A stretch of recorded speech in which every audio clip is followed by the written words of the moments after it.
मुअज़्ज़ज़ नाज़रीन, मैं हूँ आपका मेज़बान आमिर मंसूर। मेरे चैनल आज़ाद टाइम्स में आपका खैर मक़दम है।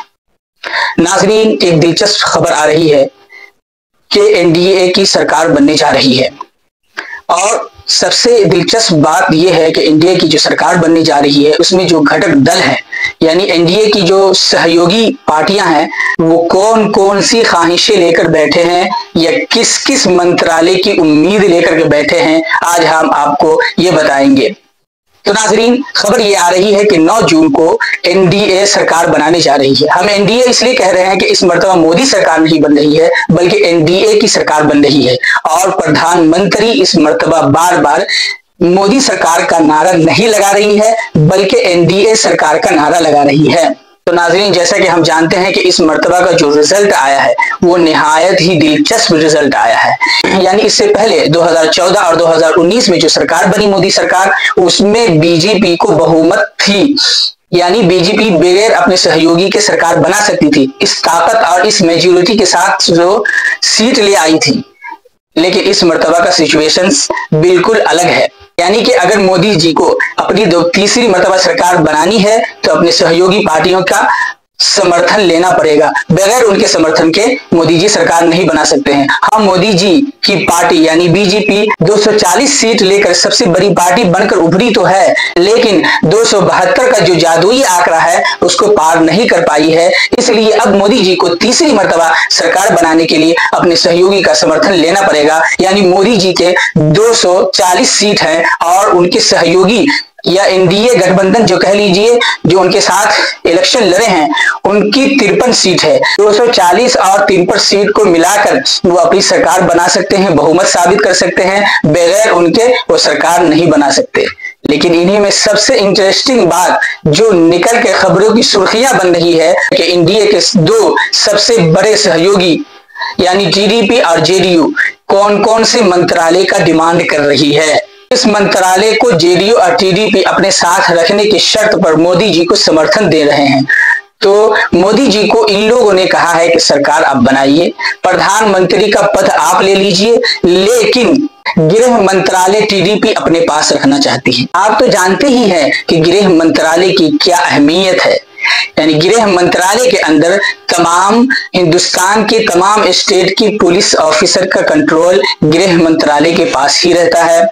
फौज का कंट्रोल गृह मंत्रालय के पास रहता है। टीडीपी और जेडीयू ने बीजेपी से साफ कहा है कि आप सरकार बनाएं, हम समर्थन भी कर रहे हैं, लेकिन शर्त यह है कि गृह मंत्रालय हमें दे दिया जाए। यानी टीडीपी गृह मंत्रालय अपने पास रखना चाहती है, जो इससे पहले अमित शाह के पास रहता, और सीबीआई का कंट्रोल भी गृह मंत्रालय के अंदर ही आता है।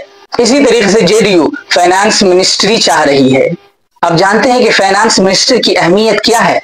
वो ये है कि अगर किसी स्टेट को स्पेशल स्टेट का दर्जा लेना हो तो फाइनेंस मिनिस्टर की इजाजत या उसके सिग्नेचर के बगैर नहीं हो सकता है।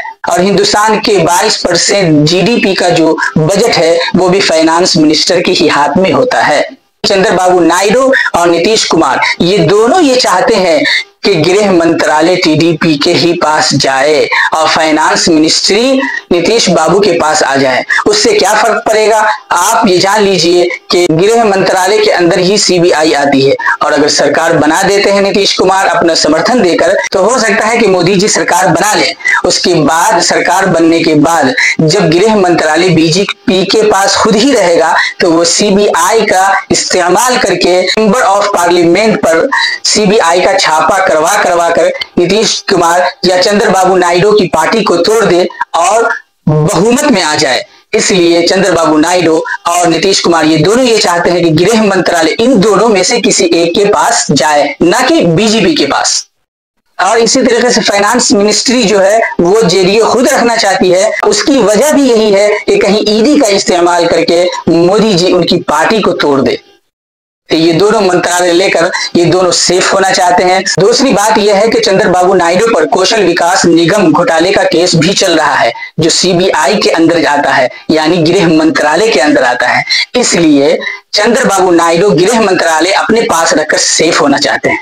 तीसरी बात यह खबर आ रही है कि स्पीकर का पद भी चंद्रबाबू नायडू खुद मांग रहे हैं। उसकी वजह यह है कि आप जानते हैं कि स्पीकर का पद कितना अहम होता है। अगर आप सिर्फ इतना ही जानते हैं कि स्पीकर का काम तो सिर्फ ये है कि अरे खामोश हो जाओ, चुप हो जाओ, बैठो, हाँ हाँ प्लीज, ये वो, तो ऐसा कुछ नहीं है। स्पीकर के पास पार्लियामेंट में जो मास्टर होता है पार्लियामेंट का या पार्लियामेंट को चलाने का, वो स्पीकर ही होता है। तो इसलिए स्पीकर की इतनी अहमियत है, इतनी ताकत है कि आप इसका अंदाजा इससे लगा सकते हैं कि स्पीकर की वजह से ही अटल बिहारी वाजपेयी की सरकार चली गई थी, और उस वक्त भी टीडीपी का ही स्पीकर था, यानी चंद्रबाबू नायडू की पार्टी का ही स्पीकर था, उसने ही सरकार गिरा दी थी। सबसे बड़ी बात यह है कि अगर स्पीकर चाहे तो वो किसी भी मेंबर की सदस्यता रद्द कर सकते हैं। तो कहीं ऐसा ना हो कि चंद्रबाबू नायडू और नीतीश कुमार अभी तो समर्थन कर रहे हैं, लेकिन बाद में ऐसा हो कि मोदी जी जब सरकार में आ जाए और उनका स्पीकर हो तो वो इनकी पार्टी को तोड़ दे या इनकी सदस्यता रद्द कर दे। वो ऐसे कि मान लीजिए अगर चंद्रबाबू नायडू या नीतीश कुमार एनडीए गठबंधन से अलग होना चाहते हैं और वो ये कह देते हैं कि हम एनडीए सरकार से अलग हो गए, तो सरकार गिर जाएगी। लेकिन हो सकता है कि मोदी जी पैसे का इस्तेमाल करके नीतीश कुमार के जीते हुए मेंबर को खरीद ले और वो मेंबर ये कहे कि हम तो एनडीए के साथ हैं, तो उस वक्त स्पीकर की भूमिका बहुत ही अहम हो जाती है। तो अगर बीजेपी का स्पीकर ये होगा तो वो ये कहेगा कि ये 12 जो मेंबर जीते हुए हैं, मेंबर ऑफ पार्लियामेंट, वो तो एनडीए के साथ ही है, नीतीश कुमार की ही सदस्यता रद्द कर देंगे। तो स्पीकर के पास ये इख्तियार होता है कि वो दल बदल विरोधी अधिनियम यानी एंटी डिफेक्शन लॉ का इस्तेमाल करते हुए किसी भी पार्टी के मेंबर को तोड़ सकते हैं, यानी वो इस लॉ का इस्तेमाल करते हुए जो पार्टी के असल बानी है उसी की सदस्यता रद्द कर दे और तमाम मेंबर को अपनी तरफ कर ले। इसी तरह चंद्रबाबू नायडू के साथ भी हो सकता है कि चंद्रबाबू नायडू की ही सदस्यता रद्द कर ले और उनके तमाम मेंबर को अपनी तरफ कर ले। इसलिए मेंबर का पद भी लेकर ये दोनों सेफ होना चाहते हैं, ताकि अगर फ्यूचर में चंद्रबाबू नायडू या नीतीश कुमार एनडीए सरकार से अलग हो तो इनकी पार्टी को तोड़ा ना जा सके, क्योंकि पार्टी को तोड़ने में स्पीकर का बहुत अहम रोल होगा। स्पीकर का एक और भी बहुत अहम रोल है, वो ये है कि अगर स्पीकर चाहे तो किसी भी पार्लियामेंट को सस्पेंड कर सकता है। जैसा कि इससे पहले वाली सरकार में हुआ था कि एक साथ ही 87 मेंबर ऑफ पार्लियामेंट को सस्पेंड कर दिया गया था। इसी तरीके से मोदी जी के दूसरे टर्म में 3 क्रिमिनल एक्ट पास करवाया गया है, वो भी इसी तरीके से कि 72 मेंबर ऑफ पार्लियामेंट को एक साथ सस्पेंड कर दिया था। कानून यह है कि पार्लियामेंट में जब भी कोई बिल पेश किया जाता है और वो पास होता है तो पार्लियामेंट में जितने मेंबर मौजूद होते हैं उनकी तादाद के मुताबिक अक्सरियत का फैसला देखा जाता है। इस तरीके से स्पीकर ने 72 मेंबर ऑफ पार्लियामेंट को सस्पेंड करके बिल पास करवा लिया था।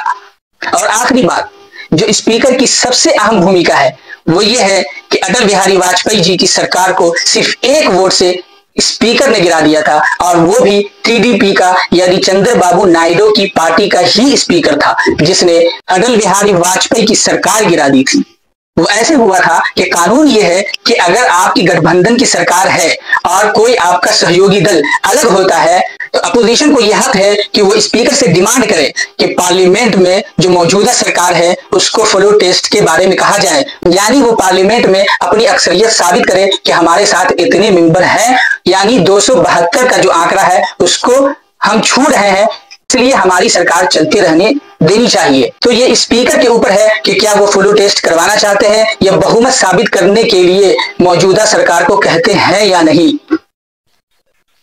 तो उसमें ऐसा ही हुआ था कि टीडीपी जो बीजेपी के यानी अटल बिहारी वाजपेयी की सरकार में सहयोगी दल थे, समर्थन दे रहे थे, उन्होंने ये कहा था कि हम समर्थन वापस लेते हैं।